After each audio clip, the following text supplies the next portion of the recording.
We get support from Audible. We've all got busy schedules. And I'm sure sometimes you feel like, with all the things you have to do, it's hard to find time for the stuff you love to do, like reading. That's why Audible is so great. Audible offers an incredible selection of audiobooks across every genre, from bestsellers and new releases to celebrity memoirs, mysteries and thrillers, motivation, wellness, business, and more. Plus, as an Audible member, you can choose one title a month to keep from their entire catalog, including the latest bestsellers and new releases. And also, I have to say, I love how the Audible app makes it easy to listen anytime, anywhere. When you're traveling, working out, walking, doing chores, wherever your day takes you. Cleaning the bathroom has really never been more fun. Let Audible help you discover new ways to laugh, be inspired, or be entertained. New members can try it free for 30 days. Visit audible.com/listening or text listening to 500-500. That's audible.com/listening or text listening to 500-500 to try Audible free for 30 days. Audible.com/listening.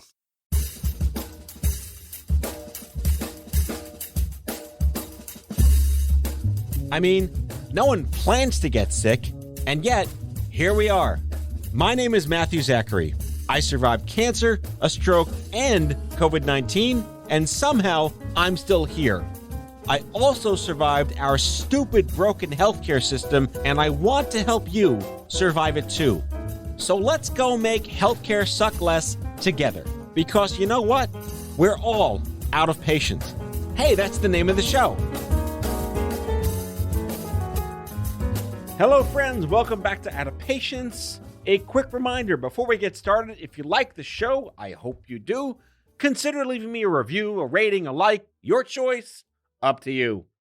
On the show today, I welcome live here in studio my dear friend Liz Margolies. She is an LGBT cancer advocate, and she has her hands in all the pots. She's been using them to stir things up for more than 30 years, working as a psychotherapist with a specialty in cancer, trauma, and sexuality. She's also an original LGBT cancer rights activist, and when 4 of her lesbian friends all died of ovarian cancer, literally back to back within months of each other, she decided she had to do something. So she launched the National LGBT Cancer Network, because the LGBT community not only has a harder time getting treatment, but sexual and gender minorities are also at a much higher risk of getting cancer than the general population. And she's here to explain why. She's loud, she's proud. Ladies and gentlemen, Liz Margolies. Liz Margolies, oh my God, in person, staring at you right here in the studio. I am so happy to see you. Oh, it's so great to be here. So you have been out and about in the potentially less horrible COVID land? Yes, in fact, I was supposed to leave next Wednesday for Greece. Is that gone now? It's gone now. The State Department changed it from reconsider travel to do not travel, bold red letters. Is this a thanks unvaxxed people hashtag? Yes. Really taking it for the team, aren't we? Exactly. No good deed goes unpunished, as they say. When were you vaccinated? February. Wow, me too, really early on. How did you get to do it so early? I know people. No, I qualified under something that actually was important. I don't know how, but I got in early. I got it by my age. Really? Yes. I mean, aging... Wait, 49? Cute. But, I think we're not supposed to think of that as a compliment anymore. I know, right? Because there's nothing wrong with aging. Aging is a gift. I'm slowly encroaching 50, and I'm looking forward. I never thought I'd make 40. That's right. Well, I'm 68. Yeah. And a half. And how many years out? How many years have I been out as a lesbian? Yeah. I thought I was a late come-outer, but I was 24. But I mean, that was the 80s? It was the 70s. Yeah, that's a whole universe. My generation just remembers Ellen DeGeneres getting fired from her show because she dared even have her fictional character be out of the closet. Right. Wow. And I remember being furious with Rosie O'Donnell. Like, just come out. Right. People are watching. People like you. You could make a difference. Mm-hmm. No, when I came out in the 70s, I was an outlaw. And I really kind of loved it. Because I'm such the quintessential good girl. Got, all my college papers written a week in advance. I was even a cheerleader in high school. I smoked weed, but I showed up for the games. Hey, it's 70s. Exactly. And so finally, I was a little bit of a bad girl. And so it's not just how corporate pride is now, it's how acceptable on the surface, like all things liberal. On the surface, it's totally normal. And I consider that a loss. Actually, so I have a armchair question. Sure. It was just pride. Has pride become the new pink ribbon? Is it overly done now? Has it lost its authenticity? Exactly. It's just all corporate sponsors. But we are a fighting and grousing people. And so a second movement has sprung up, and it's the Reclaim Pride. Ooh, I like that. And it's just people without a permit. Police, please keep your distance. We're not looking for your protection. In fact, your presence makes many of our people feel unsafe. So there are 2 marches now, and there will continue to be. I'm hearing like an allegory between the disdain for the pink ribbon when everything got hyper commercialized. And it really was the young adult movement that rebelled. We don't want to be labeled with all this corporate bullshit, red M&Ms. Come on, give me a fucking Pink. break. Yeah, damn it. I'm colorblind. I got to buy. Okay. Pink blenders. Well, you know what? It's probably based on the cancer because every cancer has a color. Right. Yes. And I also want to say that many lesbians and queer women have hated the pink forever, but just didn't have an organization to complain through because it's just a little girly for us. Mm-hmm. Yeah. My daughter, who's 11 now, she's growing up in an era where this is such a natural conversation that's not threatening. I'm really happy about that because I remember in like health economics in middle school, they were like, this is what it means to not be straight. And, you know, progress is something that only maybe people like us can take not for granted because we were there. Are we time capsules? I think it's called dinosaurs. Yeah. Yeah. Mesozoics. But we're carrying the history, and I think that's really important. Right. It really is. It really is. And many of the breast cancer activists in the 90s took so many cues from ACT UP. Did you know this? No, I didn't, but that makes a lot of sense. Yeah. It's not apples to apples, obviously, but we're all fruit, you know? Yes, especially us. You can say that. I can tell the Jew jokes. I can tell a Jew joke. That's true. That's true. You can get away with it. I'm Jewish. Yes. We'll channel our inner chutzpah neuroses. Right, and kvetching. And kvelling, because we're proud of certain things, too. It's true. Yes.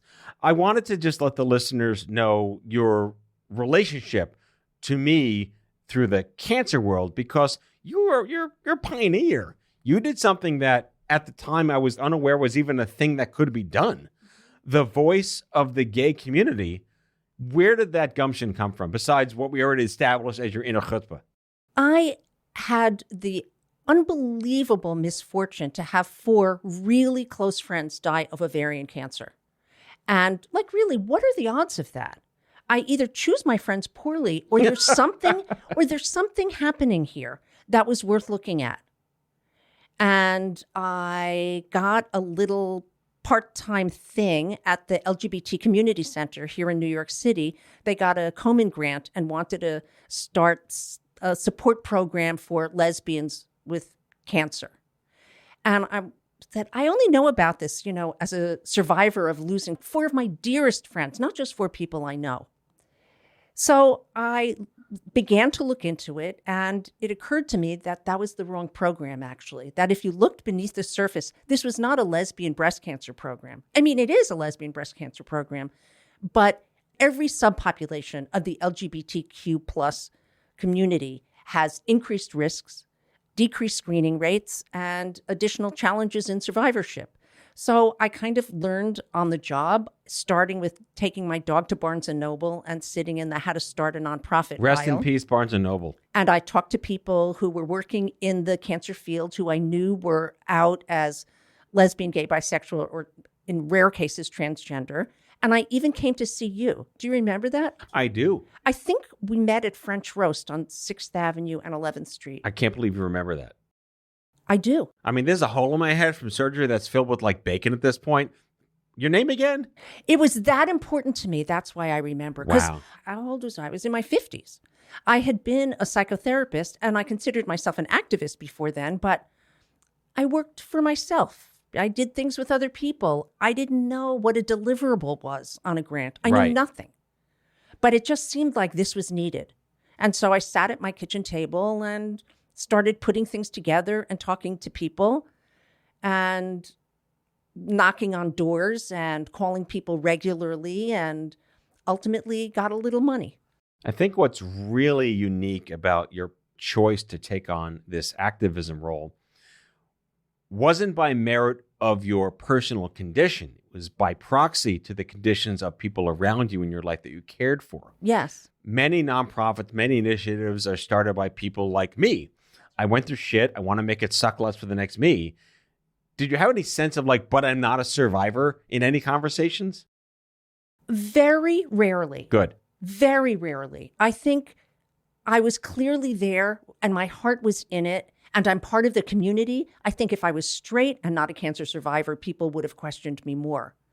But that someone else has the energy to do this, because cancer is kind of debilitating and time-consuming and tiring. And so to expect survivors to do it is asking the people with the least energy and the people who need to focus on their health the most. I had the extra to do it. I remember when the young adult cancer movement just got started, the words young adult cancer were never put together before in research papers. There was no code for it. It didn't exist. And once that became established, along came the, well, why are you so special conversations? And we had to come up with like a polite response, which was like, well, we're not better or worse than pediatrics and older adults. We're just different. Here's why. And that really established almost like this flow chart that if a young adult and a teenager, young adult and Black, young adult and gay, young adult and rich, it really did set a brand new precedent in the annals of survivorship that identified you as a person first, and all the shit and mishigas that you got behind you and the baggage you were born with, and then the cancer on top of it. Was that your experience? Yes, but I first want to say I don't even have the data that you had, because the cancer registries are collecting information about race and about age, but they are still not collecting information about gender identity or sexual orientation. So I can look at like the California health survey that they do and see that more people who identify as LGBT report ever having had a diagnosis of cancer. But I don't have national statistics like you do. So I'm still fighting to say we are overrepresented. I can say, for example, that we use tobacco products, including vaping, at rates that are 68% higher than the general population, but I cannot tell you that we have more lung cancer. I can tell you that lesbians have what's considered the densest cluster of risk factors for breast cancer. Less likely to have a child before age 30, more likely to smoke, more likely to drink, and more likely to have a high-fat diet or a high body mass index. But I can't really tell you that we are more likely to get breast cancer. 2 + 1 = 3. Right. But with science, you can't extrapolate like that. Is there an extrapolation that the reasons that these comorbidities exist kin to, but not apples to apples with the communities of color, that there's so much more social oppression, that you are under so much more stress than the normal, privileged, white, straight, cis male?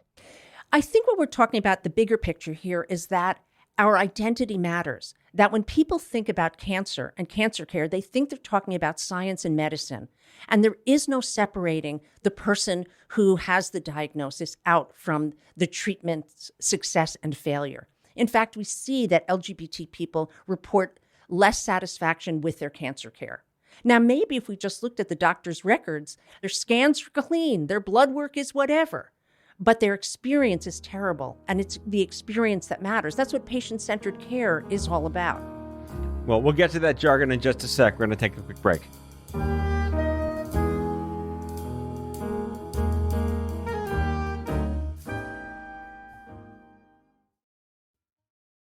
Has your chronic illness made it difficult to continue working in the traditional way? Want to learn how to find and create flexible remote work that both accommodates your chronic illness and generates an income? Join the Patients Getting Paid membership, a community of chronicpreneurs where people just like you find workshops and trainings, weekly updated condition-specific gigs, twice monthly coaching calls, co-workings, accountability, and the kindest community to support you on your path to make money while working from anywhere and taking good care of yourself. Learn more or join us at patientsgettingpaid.com. We all struggle with feeling like there's not enough time in the day to be productive personally or professionally. We all struggle to make our time matter. It's time to take control. It's time to start investing in the corporation of you. At Athena, they've helped over 700 ambitious professionals achieve more by connecting them with best-in-class, globally remote executive assistants. Athena executive assistants go beyond basic administration tasks. They help you make time matter through the art of delegation. They believe delegation is the superpower of all highly successful people. And your personal EA will help you get there. Your EA is a one-on-one long-term partner to help you achieve your personal and professional goals. Take back your time. Join the waitlist at athenago.com. That's athenago.com.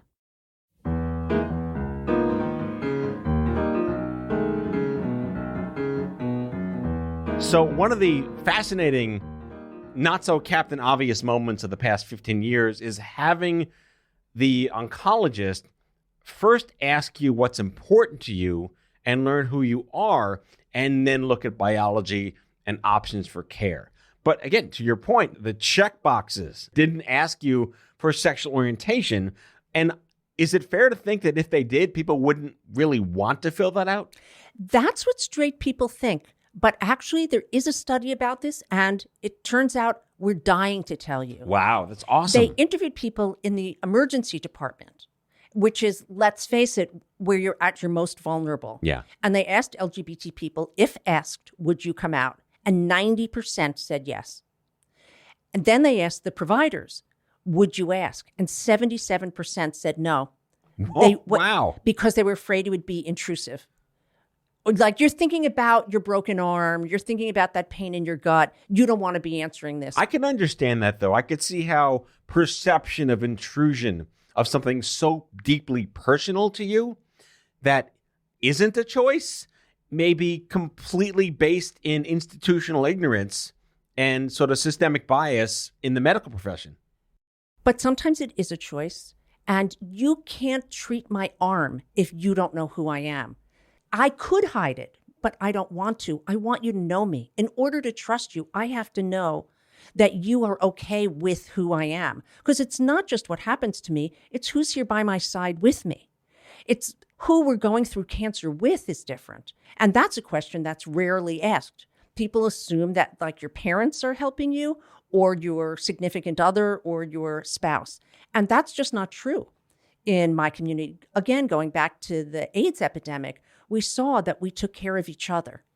And in the general population, probably you already know this, so forgive me, 1 out of 6 people is an unpaid caregiver to somebody, and most of those 6 are women.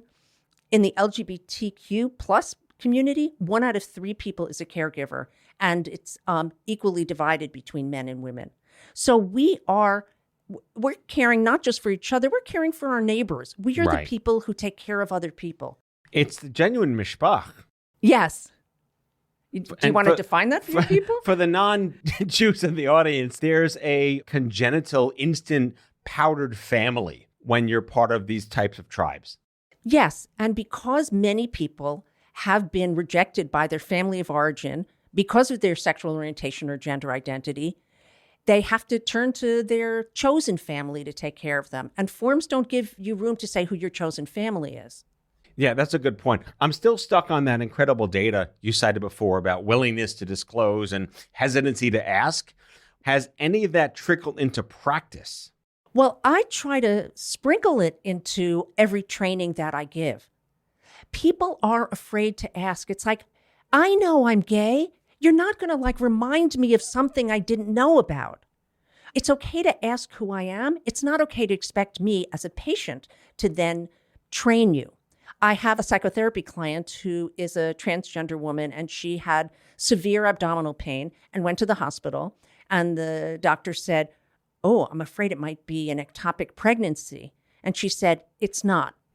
I'm trans. Yeah. And he said, you're going to have to explain that to me. Right. And she said, could you take care of me now and I'll explain it to you another time?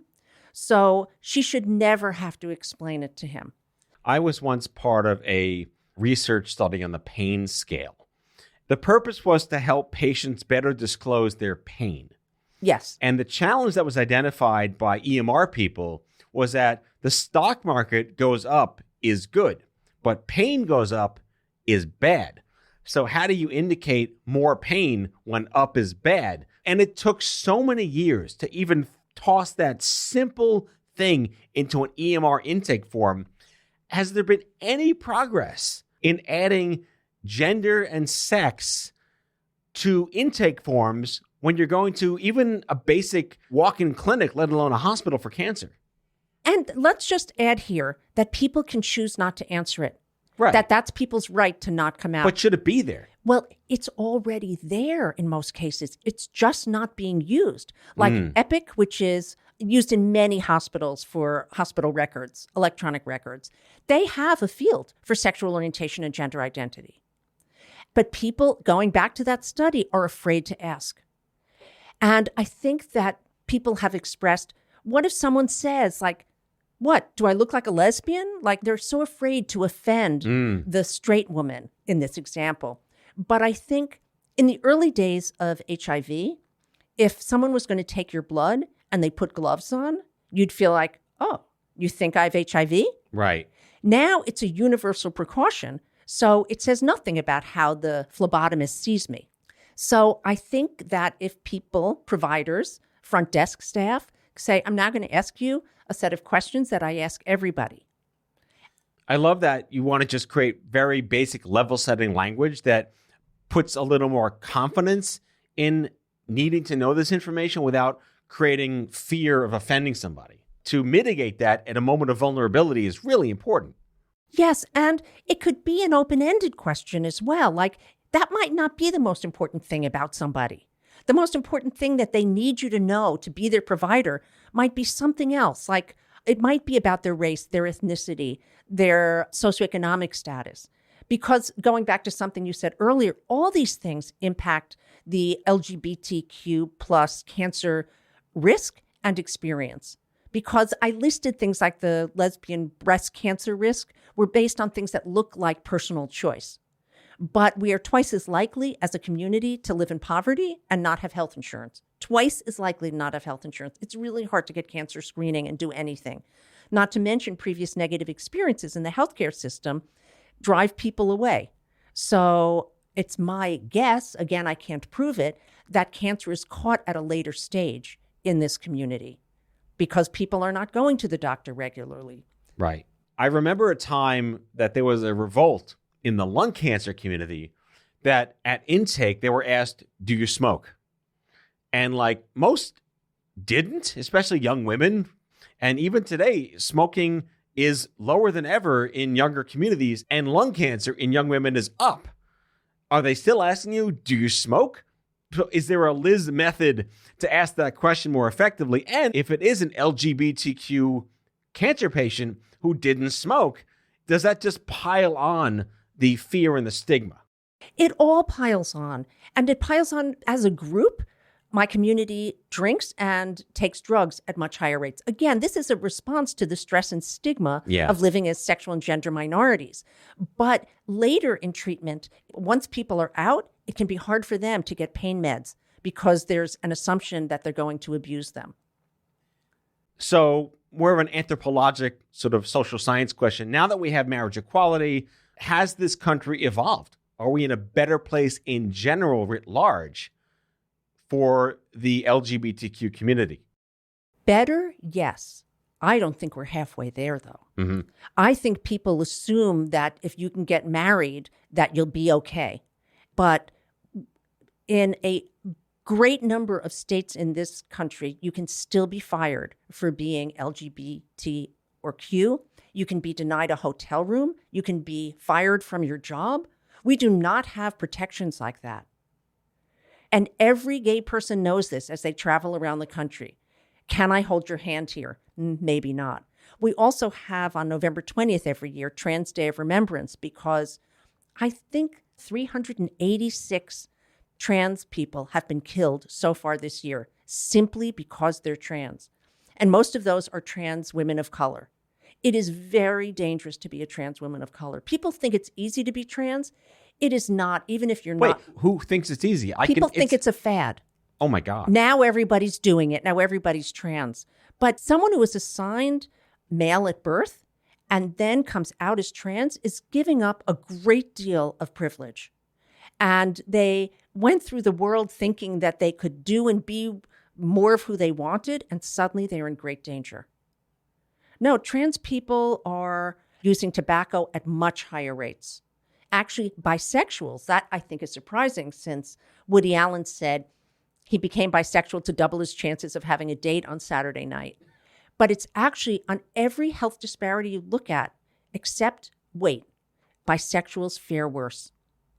They're not really trusted by the straight people or the gay people, and it's really stressful. And that's why they use tobacco at the highest rates. That is fascinating insights. And we look at cancer, how far we come, and yet how far to go. It's a totally different and yet slightly similar narrative here, because it's a moving target. Yes. And what we're seeing now is, I forget how many LGBTQ people there are, but over half of them identify as bisexual.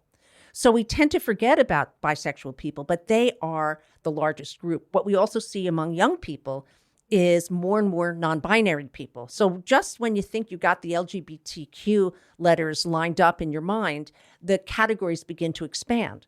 So non-binary people are people who feel that their gender identity is not expressed by either male or female. It might be neither. It might be both. It might be some days one, some days the other.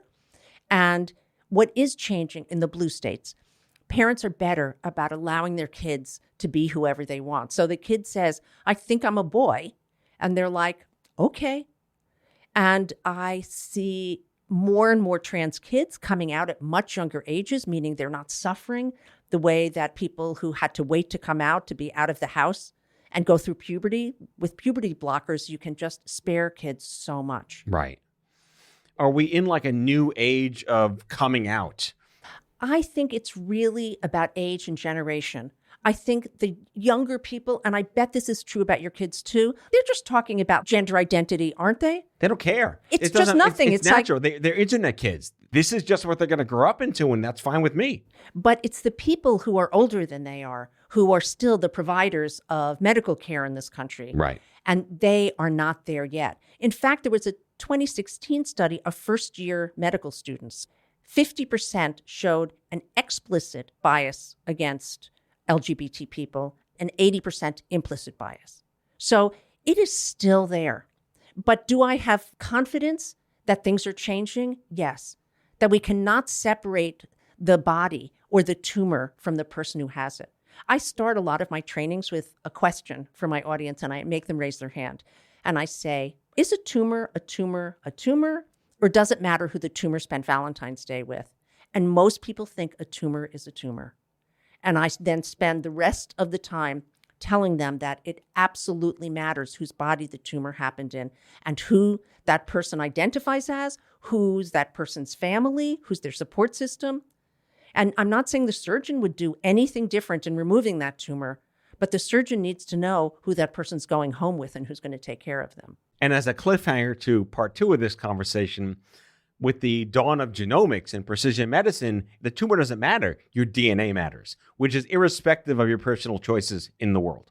Right. My DNA matters, but if you and I are going to interact about my DNA, you have to know whose body that DNA is living in. Agreed. The human being themselves is what's going to matter most to an outcome. That's right. I mean, look at what we know about placebos. Right. And I think that's the next untapped thing. I mean, placebos are amazing. And if we could give somebody the, quote, sugar pill, unquote, and not have any bad side effects, that would be great. But we find that, A, blue pills work best, and that it's all about the way the doctor gives it to you, decides whether the placebo works.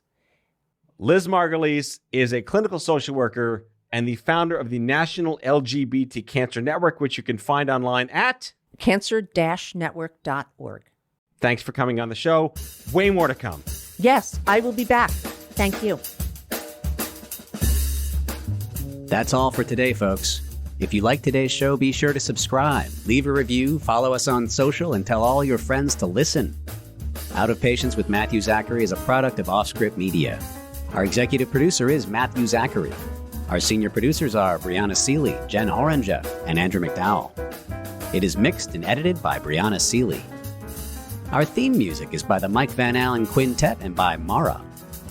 For advertising and media inquiries, email media@offscrip.com. Hit us up at contact@offscrip.com to share comments, feedback, and make recommendations. For more information, visit offscrip.com.